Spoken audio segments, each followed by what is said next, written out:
जी तो कैसे हैं आप लोग। मेरा नाम है जी राव माज और आज की जो वीडियो है ना बड़ी इंटरेस्टिंग होने वाली है।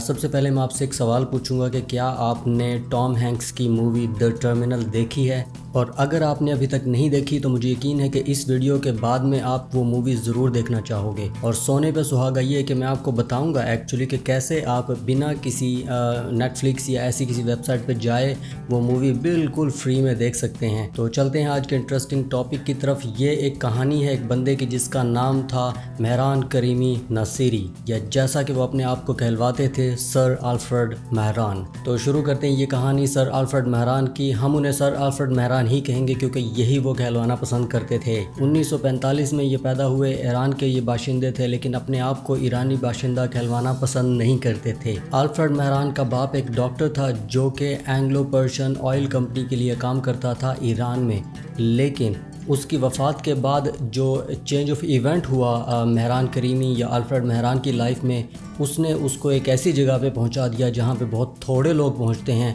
वो मशहूर भी बहुत हुआ, लेकिन उसकी लाइफ के साथ साथ हमें बहुत सारी इबरतनाक चीज़ें भी नज़र आती हैं। बाप के मरने के बाद उसकी माँ ने उसे ये बताया कि वो उसकी असल माँ नहीं है, बल्कि उसकी असल माँ एक स्कॉटिश खातून है। उस स्कॉटिश खातून की तलाश में सर अल्फ्रेड मेहरान जो है वो यूके जाना चाहता था, और उसका दावा ये था कि उसे मुल्क बदर कर दिया गया है शाह की तरफ से, क्योंकि शाह के खिलाफ वो उस वक्त एहतजाज में शरीक था। उसके मुताबिक बेल्जियम की गवर्नमेंट ने उसे एक रेजिडेंसी भी दी थी, यानी कि एक रेफ्यूजी स्टेटस भी दिया था, जो दावा बाद में बाय द वे गलत साबित हुआ। लेकिन वो बंदा पहुंच गया जी फ्रांस एयरपोर्ट पे।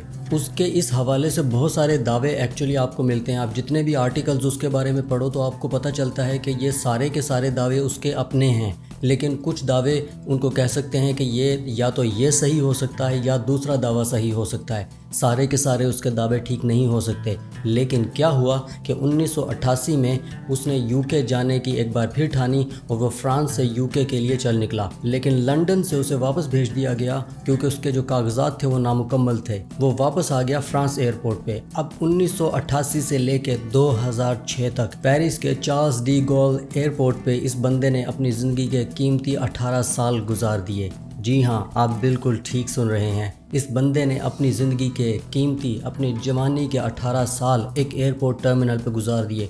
बहुत सारे लोगों के जहन में होगा कि एयरपोर्ट पे रहता कैसे था, इसके कपड़े कौन धोता था, ये शावर कहाँ से लेता था, और तो और ये बंदा खाना कहाँ से खाता था। इन सब चीज़ों के जवाबात उसने खुद ही ढूंढ लिए थे। वहाँ पे उसको किताबें भी दस्तयाब थी। वहाँ पे बहुत सारे लोग उसके जो दोस्त बन गए, जो उसके इर्द गिर्द में जो शॉप्स थी या इर्द गिर्द के जो एयर होस्टेसेस वगैरह थी, वो उसको खाने के कूपन्स देते थे। तो ये बंदा मैकडॉनल्ड्स वगैरह से वहाँ पे आराम से खाना खाता था, लेकिन ये रहता एयरपोर्ट के अंदर ही था। और इस बंदे को इस वजह से एक स्टेटलेस बंदा भी कहा जा सकता था, यानी कि एक ऐसा आदमी जिसका कोई वतन ना हो।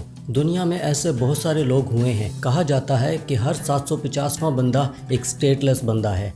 अब स्टेटलेस बंदा होने का मतलब ये हरगिज़ नहीं है कि आप खुश हो जाएं कि आपको टैक्स नहीं देना पड़ेगा। स्टेटलेस होने के बहुत सारे डीमेरिट्स भी हैं, उसके बहुत सारे नुकसानात भी हैं, और उनमें सबसे बड़ा नुकसान ये कि अगर आप बीमार हो जाएं तो कोई सरकारी अस्पताल आपका इलाज नहीं करता। आप सफ़र नहीं कर सकते क्योंकि आपके पास सफरी दस्तावेज़ात नहीं हैं। पेरिस के इस एयरपोर्ट पे उसके इस स्टे के दौरान उसको बाहर ले जाने की कोशिश भी की गई, और ये कोशिश की पेरिस की एक एनजीओ ने। उनने कोशिश की कि किसी तरह इस बंदे को रेजिडेंसी या रेफ्यूजी स्टेटस दिला दिया जाए।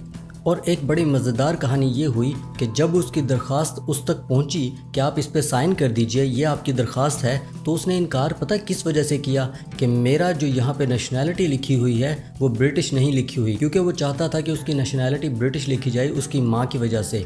और दूसरी वजह साइन ना करने की ये थी कि उसका नाम मेहरान करीमी लिखा गया था, सर अल्फ्रेड मेहरान नहीं लिखा गया था। ये एक अजीब सी वजह आप कह सकते हैं कि एक आदमी को एक लंबी जेल से छुटकारा मिलने वाला हो और वो सिर्फ इस वजह से इनकार कर दे कि यार मेरा नाम आपने वो नहीं लिखा जो मैं चाहता हूँ लिखा जाए, और साथ के साथ आपने मेरी नेशनैलिटी वो नहीं लिखी जो मैं चाहता हूँ लिखी जाए। लेकिन एट दी एंड उस बंदे ने इससे इनकार कर दिया और एयरपोर्ट पे ही रहना गवारा किया। इस एयरपोर्ट के एक टर्मिनल पे एक सुर्ख बेंच इस बंदे का घर बन गया, जहाँ पे इसका लगेज हमेशा इसके पास होता था। वहीं पे बैठ के ये किताबें पढ़ता था, और साथ साथ बहुत सारे लोग इसके इर्द गिर्द जमा भी हो जाते थे क्योंकि ये एक सेलिब्रिटी भी बन चुका था। लेकिन असल सेलिब्रिटी ये बंदा बना जब 2003 में स्टीवन स्पिलबर्ग को पता चला इसकी कहानी का और उसने इसके ऊपर एक मूवी बनाना चाहिए। ये मूवी 2004 की द टर्मिनल मूवी की सूरत में आई, लेकिन इसकी कहानी पूरी तरह से इस मूवी में नहीं ली गई। स्टीवन स्पिलबर्ग ने एक्चुअली कहा जाता है कि इसको $2,75,000 पे किए इसकी कहानी ख़रीदने के लिए, जो कि इसने बाद में अयाशी भी खूब की, क्योंकि ये बंदा 2006 में बीमार होने की वजह से एयरपोर्ट से बाहर गया और ये बंदा फ्रांस में रहा 2006 से 2022 तक। लेकिन कहा जाता है ना कि वहीं पहुंची खाक जहां का खमीर था।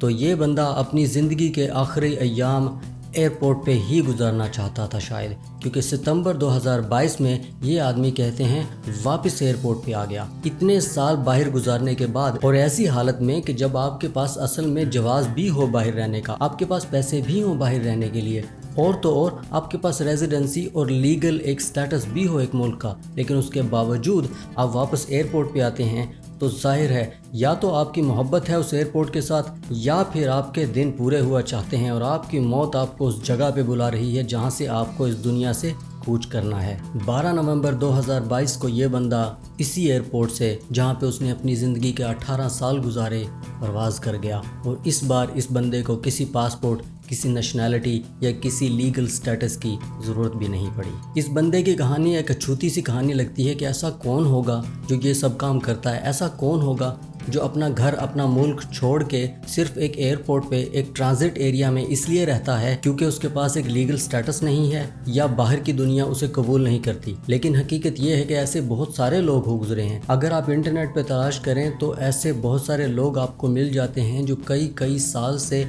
एयरपोर्ट पे रह रहे हैं। I mean decades of their life they have spent on the airport। तो जैसा मैंने आपसे वादा किया था वीडियो के स्टार्ट में कि मैंने आपको एक वेबसाइट बतानी है जहां पे आप ये मूवी और इस जैसी बहुत सारी और नई और पुरानी मूवीज़ देख सकते हैं बिना ₹1 भी खर्च किए। तो वेबसाइट है जी ये, यहाँ से आप देख सकते हैं ये और इस जैसी बहुत सारी और मूवीज़। अगर वीडियो आपको पसंद आई हो तो सब्सक्राइब ज़रूर कीजिएगा, लाइक कीजिएगा, शेयर कीजिएगा, मुझे रखिएगा अपनी दुआओं में याद। मिलते हैं अगली वीडियो में। Take care.